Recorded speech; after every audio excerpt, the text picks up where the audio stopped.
Goods को goods के साथ, अब तो हम पैसे को गुड्स के साथ एक्सचेंज करते हैं। हमें कोई सामान चाहिए तो हम पैसे दे देते हैं और गुड्स ले लेते हैं, हम सर्विसेज ले लेते हैं, हम गुड्स ले लेते हैं। तो लेकिन पहले हमें क्या होता था, पहले हमारे पास पैसे नहीं थे, पहले पैसे की कोई नहीं हुई थी, पैसे का वो इन्वेंशन ही नहीं हुआ था। तो पहले हम क्या करते थे, जैसे ये दो बंदे हैं, इसके पास है क्लॉथ, इसके पास है वीट, इसको क्लॉथ, और ये वाला बंदा है जो ये राम है, ये शाम है। राम को क्लॉथ चाहिए और शाम उसको वीट चाहिए, गेहूं चाहिए। तो शाम अपना क्लॉथ राम को दे देता था और राम अपनी गेहूं शाम को दे देता था। ऐसे वो दोनों आपस में अदला-बदली कर देते थे गुड्स की। फिर इससे दोनों का काम हो जाता था, एक के पास जो चीज होती थी वो दूसरे को दे देता था, जो उसको चाहिए होती थी वो उससे ले लेता था, जो जिसके पास वो होती थी वो चीज। तो बार्टर सिस्टम होता है ये। बार्टर सिस्टम की डेफिनेशन है वस्तु विनिमय प्रणाली, उस प्रणाली को कहते हैं जिसमें वस्तु का विनिमय वस्तु से किया जाता है। मतलब एक वस्तु हम दे देते हैं जो हमारे पास होती है और हम उसके बदले में दूसरी वस्तु ले लेते हैं जो हमें जिसकी वस्तु की हमें जरूरत होती है। ठीक है, डेफिनेशन। उसके बाद ड्रॉबैक्स, जो वस्तु विनिमय प्रणाली थी ना उसकी कई परेशानियां होती थी, उसकी कई दिक्कतें आती थी उस सिस्टम को चलाने में। तो सबसे पहले तो ये होती थी आवश्यकताओं के दोहरे सहयोग में कठिनाई।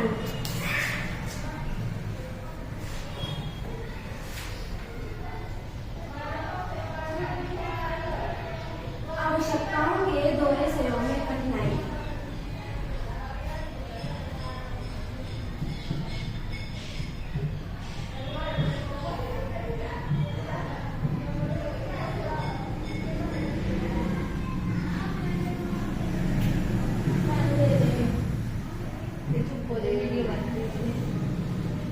इसका क्या मतलब होता है, जैसे ये दो बंदे हैं, राम और शाम, इसके पास क्लॉथ है, इसके पास वीट है। इसको जो राम है उसके पास क्लॉथ है, उसके पास कपड़ा है, लेकिन उसको वीट चाहिए, उसको गेहूं चाहिए।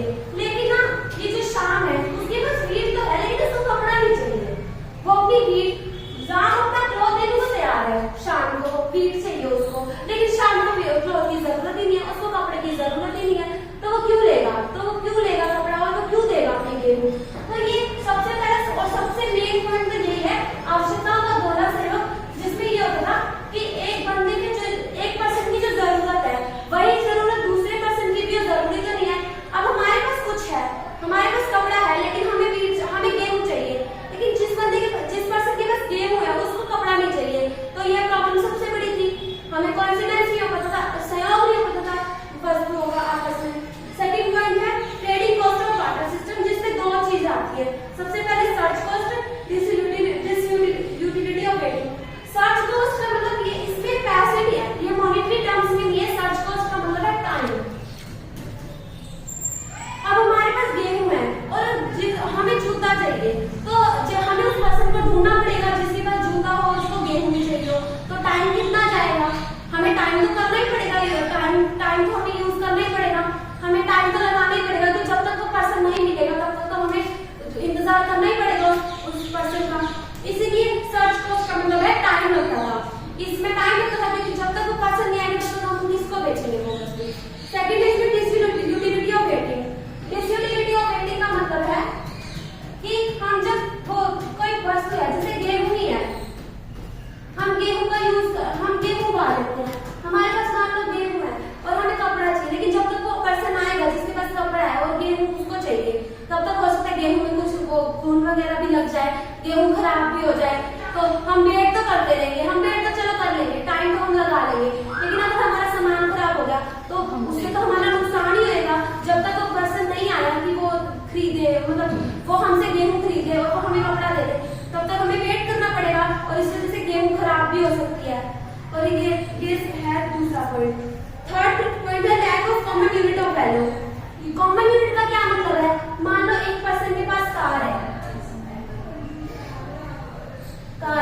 ठीक है, एक पर्सन के पास कार है, कार की आज की वैल्यू 5 लाख है मान लो। पुराने समय में हम कैसे मापते, क्योंकि पुराने समय में मुद्रा तो थी नहीं, तो इसकी तुलना किससे की जाती थी, घोड़ों से, गायों से।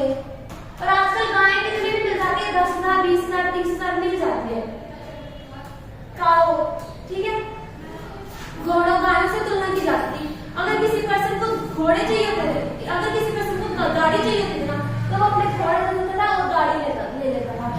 गाड़ी की वैल्यू तो कितनी ज्यादा है और घोड़े की कम है, लेकिन फिर भी दोनों को आपस में अदला बदली करनी पड़ती थी।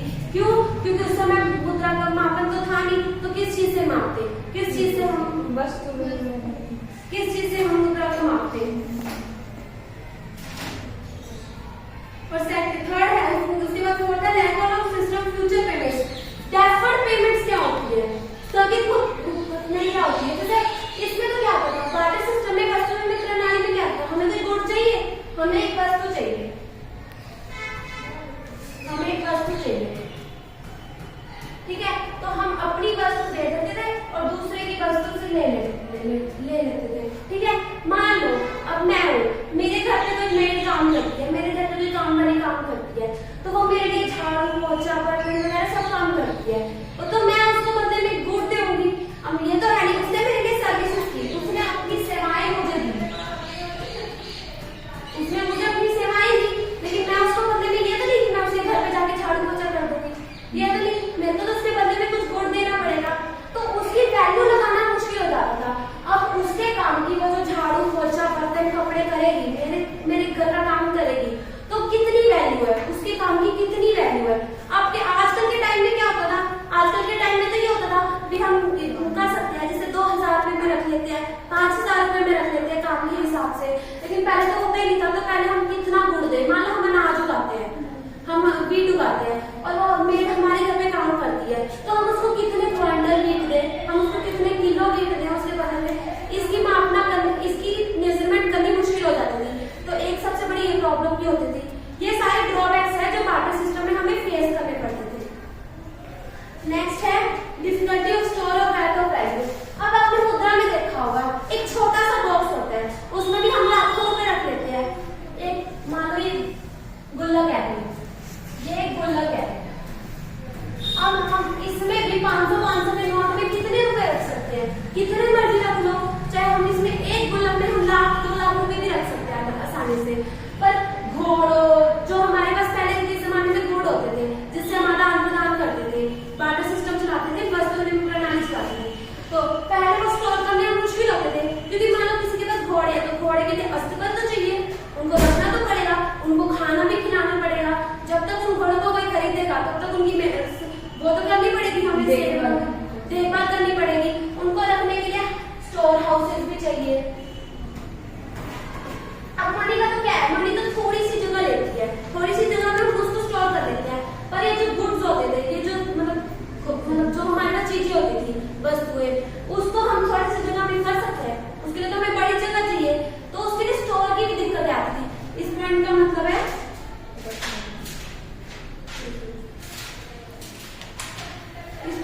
Distributivity of store of value value, धन या मूल्य के संचय में कठिनाई। अब धन है, धन को तो हम छोटी जगह में भी रख सकते हैं, लेकिन गुड्स को नहीं रख सकते थे, चीजों को नहीं रख सकते हम छोटी जगह में, हमें बड़ी जगह चाहिए। नेक्स्ट है difficulty of transfer of value. अब हम घर बैठे, चाहे अमेरिका में हमारा कोई रिलेटिव बैठा है, हम घर बैठे गूगल पे करते हैं, उसको 2 लाख 3 लाख रुपए जितने भेजने होते हैं हम भेज सकते हैं। पहले भेज देते थे, पहले क्योंकि मुद्रा ही नहीं थी। मान लो हमें किसी के पैसे दे रहे हैं, हम उसको पैसे के बदले में घोड़े दे रहे हैं, जो बार्टर सिस्टम चलता था ना, बार्टर सिस्टम चलता था, बार्टर सिस्टम में क्या होता था, वो हमें चीज दे रहा है तो हम उसके बदले में चीज दे रहे हैं, या वो हमें सर्विसेज दे रहा है, हम उसके बदले में उसको चीजें दे रहे हैं। तो हमें मतलब किसी की सर्विसेज का भुगतान करना है, किसी के गुड्स का भुगतान करना है, तो हम उसको अपने घोड़े दे रहे हैं। घोड़े का ट्रांसफर के लिए भी बहुत चाहिए, उनके लिए गाड़ियां मंगवानी पड़ेगी, उसका कॉस्ट लगेगा, उसके पैसे लगेंगे, और बड़ी बड़ी गाड़ियों का अरेंजमेंट भी करना पड़ता था, उनको उपलब्ध भी करवाना पड़ता था। लेकिन पैसों का तो क्या है, आजकल तो डिजिटल पेमेंट आ गया, 5 तरह के वो चलते थे। जब मुद्रा आनी शुरू हुई थी ना, सबसे पहले तो बार्टर सिस्टम ही चलता था, फर्स्ट पे चलता था बार्टर सिस्टम, जिसे हम वस्तु विनिमय प्रणाली भी कहते हैं। फिर आए गोल्ड और सिल्वर के कॉइन्स। जब मुद्रा की शुरुआत हुई थी ना, तो सबसे पहले गोल्ड और सिल्वर के कॉइन्स चलते थे, लेकिन गोल्ड और सिल्वर के कॉइन में क्या प्रॉब्लम आती थी कि ये अमीर पर्सन के पास होते थे।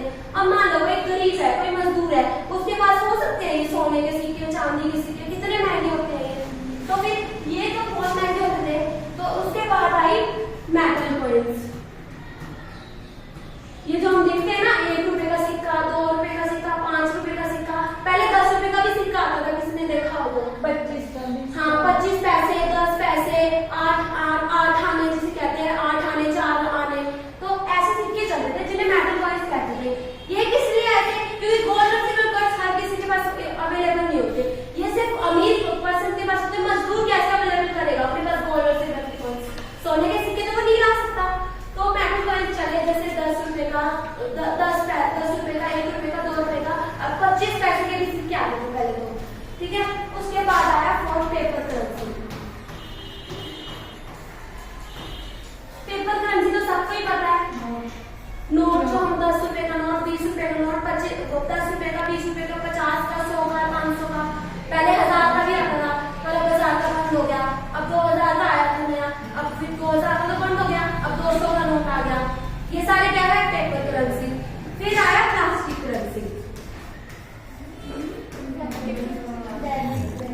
Credit card, debit card. Plastic currency क्या होता है? जो ये डेबिट कार्ड यूज होने लगे थे, क्रेडिट कार्ड, एटीएम कार्ड्स, ये सारे क्या हो गए? Plastic currency.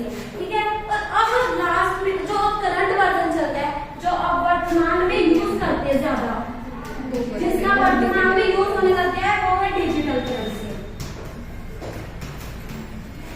डिजिटल करेंसी क्या होती है? जो मैंने अभी थोड़ी देर पहले भी बताया था कि हम फोन से ही यहाँ घर में बैठे बैठे हम कितनी भी दूर 2000 किलोमीटर दूर भी हम पैसे भेज सकते हैं। गूगल पे करेंगे, फोन पे ऐप डाउनलोड करेंगे, तो कहीं पे भी हम पैसे भेज सकते हैं। भेज सकते हैं कि नहीं भेज सकते? तो वो है डिजिटल करेंसी। ये है छह प्रकार आए थे मनी के। सबसे पहले चलता था बार्टर सिस्टम, फिर गोल्ड और सिल्वर से कौन आए, फिर मेटल कॉइन्स आए, फिर पेपर करेंसी आई, फिर प्लास्टिक करेंसी आई, अब डिजिटल करेंसी। अब जो है digital currency type of currency हो गया ना, ये टाइप ऑफ करेंसी क्वेश्चन भी बन गया आपका कि टाइप ऑफ करेंसी कितनी है।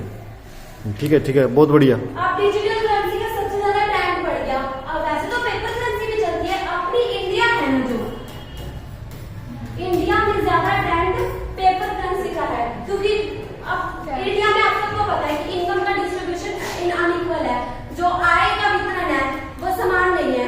तो इस वजह से बहुत सारे लोग गरीब भी है, तो वो गरीब है, वो तो नहीं डिजिटल करेंसी तो मतलब कर तो हर पर्सन सकता है, कि उनको इतनी नॉलेज नहीं है।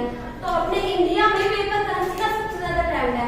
और जो फॉरेन कंट्रीज है वहां पे ज्यादातर जहां पे जाओगे ना, आपको 100% में से 95% लोग डिजिटल करेंसी का यूज करते मिलेंगे, क्योंकि आजकल उसका ट्रेंड बहुत ज्यादा बढ़ गया है। तो ये थे हमारे ड्रॉबैक्स, ये थे हमारे 7 ड्रॉबैक्स।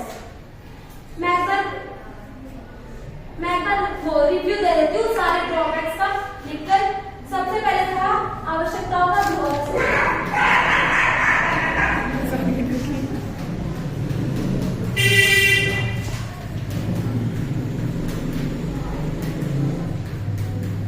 ये समझ में आया सबको? यस। बताओ क्या होता है इसमें? आवश्यकता का दोहरा संयोग की जरूरी नहीं है कि हमें जो वस्तु चाहिए वो सामने वाले को हमारी वस्तु लेनी हो। Correct answer. इसमें क्या होता है? अभी हमारे पास जो वस्तु है वो वस्तु की सामने वाले को जरूरत हो, जिसकी वस्तु की हमें जरूरत है, ये जरूरी नहीं होता था। तो आवश्यकता का दोहरा संयोग ये पहला ड्रॉबैक है। सेकंड है वस्तु विनिमय के प्रभाव। वस्तु विनिमय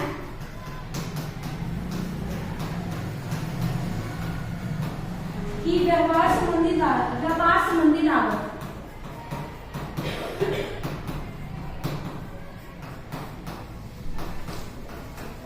ये क्या होता है? वस्तु विनिमय जिसमें 2 पॉइंट है, एक सर्च कॉस्ट तलाश की लागत और एक इज यूटिलिटी ऑफ वेटिंग प्रतीक्षा की अनुपयोगिता। सर्च कॉस्ट कौन बताएगा? टाइम। सर्च कॉस्ट होता है टाइम। जैसे हम टाइम लगाना पड़ेगा हमें उस पर्सन को ढूंढने के लिए जिस पर्सन को हमारी चीज की जरूरत हो और उसके पास वो वस्तु भी हो जो जिसकी हमें जरूरत है। सेकंड है इज यूटिलिटी ऑफ वेटिंग, मतलब हम उसका वेट करते रहेंगे तो तब तक हमारी वस्तु खराब भी हो सकती है, तो उसका लॉस आएगा हमें, उसका नुकसान आएगा हमें। तो सेकंड ड्रॉबैक्स ये था। देखो कॉमन यूनिट ऑफ वैल्यू, मूल्य की समान इकाई के अभाव।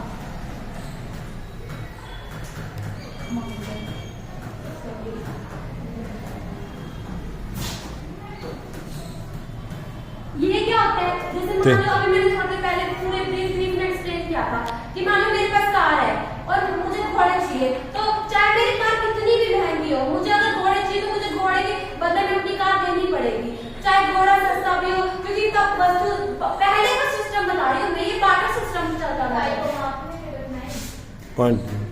क्या? हाँ, मूल्य भविष्य में देखो फ्यूचर पेमेंट्स लिख लो, फ्यूचर पेमेंट्स और डेफर्ड पेमेंट्स।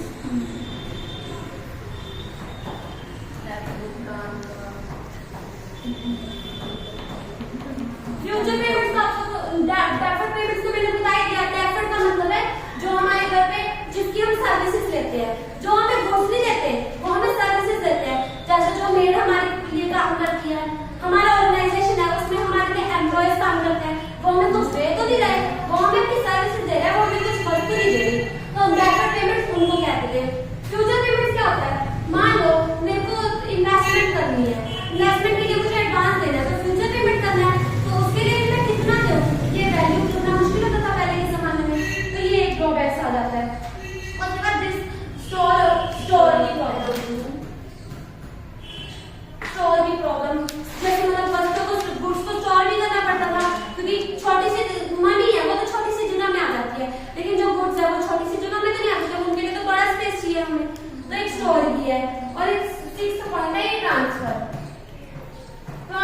मतलब